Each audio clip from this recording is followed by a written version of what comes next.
the positives of it is I've got an amazing, and I think this is where it was really good in my career. So I worked in advertising for 16 years, and so I was constantly having new ideas all the time, because I had new clients to work on, new projects to work on. So if that kept me, that new project kept me going all the time, which was really really why I think I loved my career so much, because it was always very exciting. But I'd love it. I'd go into meetings with clients and they'd be, we need to target this person to sell this product and everything, and we're struggling to think of an idea to make it come to life. And as they're talking to me, these ideas would start flowing in my mind, in my brain, and I could visualize exactly how that campaign could work. And then I'd come back to my team in the office, who probably rolled their eyes quite a lot, because I'd be like, "Oh, I've got this great idea. This is how it's going to be, and this is how it's going to work," and they'd help me implement it then for the client. So that worked really well. That was a massive strength of mine. I think also, if you're ADHD, you're very empathetic of other people, so you're that natural empath.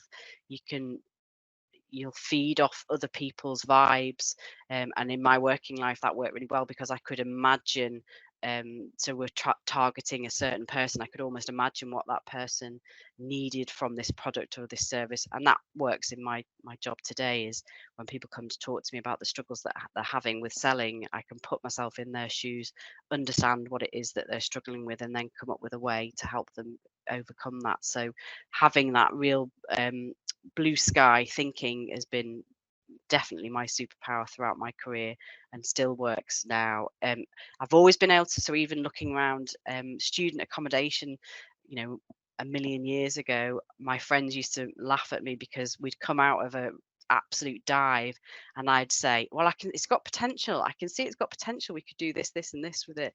And I'm really good at visualizing things, so problem solving is a big superpower that I have, and I use it in everyday life. The way I think and the way I am is, I'm not afraid to speak to people.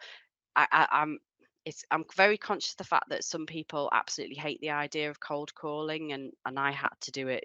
My first job in media, we were tasked with, we had to make 100 minutes of calls a day. And I think the reason why that worked for me is, if you kind of gamifying things. So if you tell me I've got to get 100 minutes, I'm going to get 100 minutes, and I'm going to get more than 100 minutes, because I don't want to be the bottom of the class, as it were.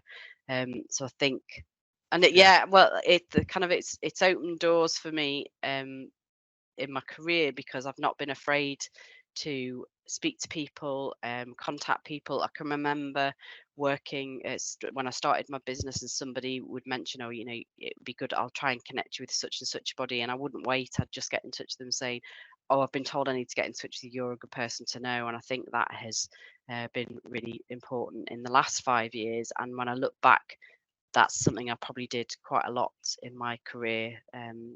Definitely throughout my media career, I'd just not be afraid to pick up the phone to speak to people.